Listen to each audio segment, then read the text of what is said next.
Bathroom தினமும் துர்நாற்றம்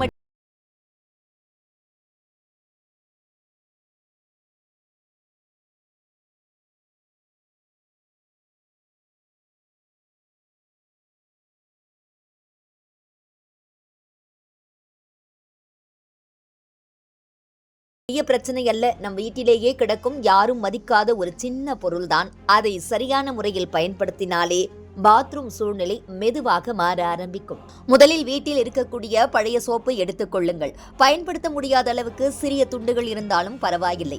அதை நன்றாக சின்ன சின்னதாக துருவி கொள்ள வேண்டும். பிறகு ஒரு காலியான பிளாஸ்டிக் பாட்டிலை எடுத்துக்கொண்டு அதன் அடிப்பகுதியில் ஊசி அல்லது சூடான கம்பியை வைத்து சிறிய சிறிய ஓட்டைகளை போடுங்கள். அந்த பாட்டிலுக்குள் துருவிய சோப்பை போட்டு அதன் மேல் கொஞ்சம் ஷாம்புவை ஊற்றுங்கள். சோப்பு மற்றும் ஷாம்பு இரண்டும் நன்றாக கலந்து ஒரே வாசனை வந்ததும் அந்த பாட்டிலை பாத்ரூம் ஃப்ளஷ் டேங்குக்குள் மெதுவாக வைத்துவிட்டு மூடிவிடுங்கள். இதன் பிறகு நடக்கும் மாற்றம் தான் சுவாரஸ்யம்.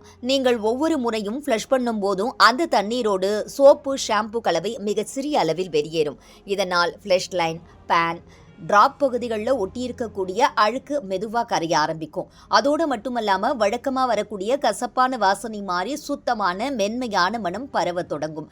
தினமும் தனியாக வாசனைக்காக ஏதாவது ஊற்ற வேண்டிய அவசியமே இல்லை. தானாகவே பாத்ரூம் சூழல் ஃப்ரெஷ் ஆகும். அது மட்டும் இல்லைங்க, இந்த முறையின் இன்னொரு பெரிய பலன் என்னன்னா, இது திடீர் ரசாயன தாக்கம் இல்லாதது.